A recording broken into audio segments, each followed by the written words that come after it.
你想扮演谁？在一次防灾演练的活动上，阿贵老师要同学们学习扮演灾难现场的救难英雄。阿贵老师说明，当地震、火灾、台风等灾难发生时，常常可以在新闻上看到灾难现场出现救护车、消防车、警车，甚至是军人来协助救灾哦。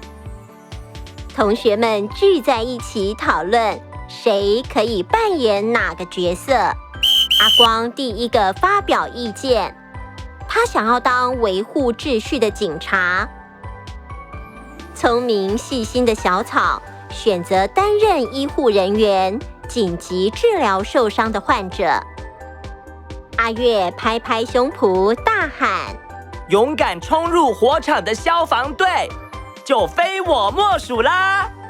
可可有自信地说：我有美牛家族的血统，我当军人的话，一定可以一次救出很多人。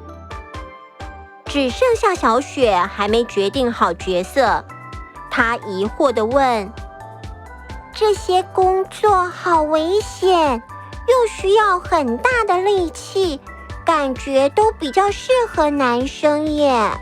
阿月笑说：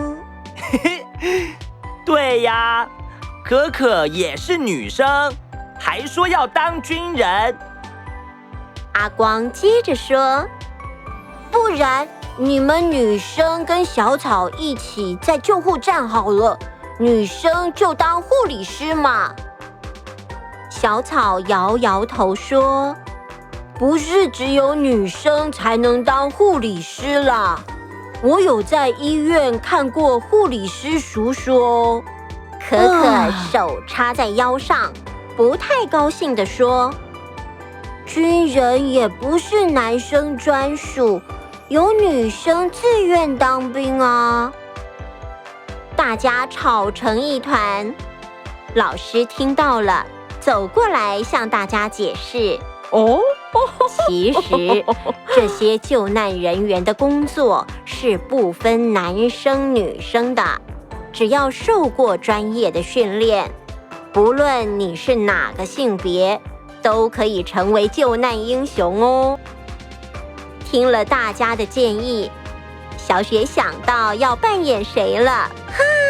小朋友，你想扮演谁呢？